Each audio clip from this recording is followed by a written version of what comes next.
Hello friends, good morning. আজকে আমি বানাচ্ছি চিংড়ি মাছের মালাইকারি। তার জন্য প্রথমেই আমি কড়াই সাদা তেল, গোটা জিরে আর গরম মশলা কটা দিয়ে দিয়েছি। ছোটো এলাচ, লবঙ্গ, দারচিনি দিয়ে দিয়েছি।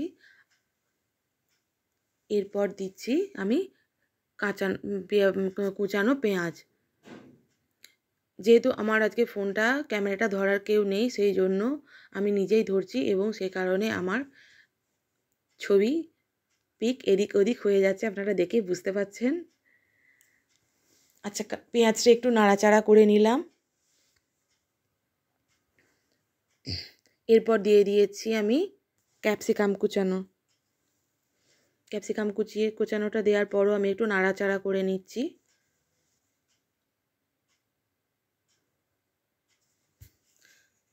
গ্যাসটা এই সময় একটু কমানো আছে আমার। পেঁয়াজটা লাল লাল হওয়া না পর্যন্ত আমি এটা একটু নাড়াচাড়া করতে থাকবো।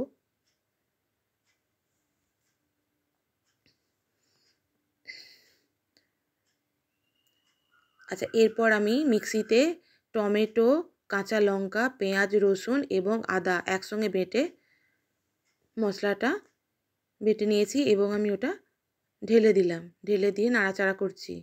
যারা আমার চ্যানেলটা সাবস্ক্রাইব করেছেন তাদেরকে অসংখ্য ধন্যবাদ। আর যারা করেননি এখনও তারা প্লিজ প্লিজ প্লিজ আমার চ্যানেলটা সাবস্ক্রাইব করবেন। আমি আজ এসেছি আমার বোনজির বাড়ি কলকাতায়। বাড়ি বলতে ফ্ল্যাটে, ও যেখানে ভাড়া থাকে সেখানে এসেছি। ও কলকাতায় চাকরি করে, নার্সিং স্টাফ।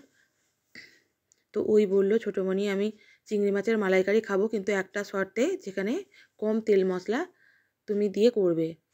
আমি নুন হলুদ মাখিয়ে আগে চিংড়ি মাছটাকে ভেজে রেখে দিয়েছি, যেটা আপনাদেরকে এখন দেখালাম আমি।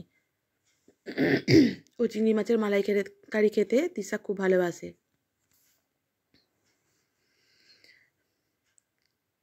পরিমাণ মতো আমি লবণ দিয়ে দিলাম। দিয়ে আমি আবার মশলাটা কষতে থাকছি যতক্ষণ না এটা শুকিয়ে আসে এবং তেল ছেড়ে দেয়।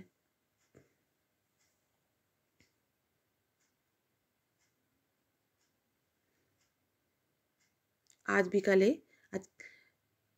পার্ক স্ট্রিটে ঘুরবো। এর আগে বহুবার আমি দেখেছি পার্ক স্ট্রিটে লাইটিংয়ের কাজ, কিন্তু তবু আজও একবার যাব এলোপাতাড়ি ঘোরার জন্য। এরপর আমি গুঁড়ো জিরে গুঁড়ো এবং ধনে গুঁড়ো দিয়ে আবার মশলাটাকে পুনরায় কষতে থাকছি।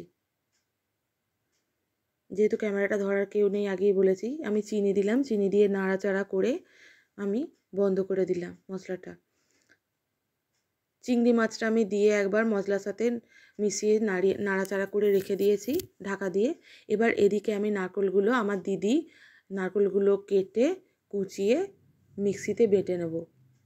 আমাকে এই কাজটার জন্য আমার দিদি আমাকে হেল্প করছে, কারণ ওখানে কুড়ুনি নেই, নারকেল কুড়ুনি নেই। সেই জন্য ওই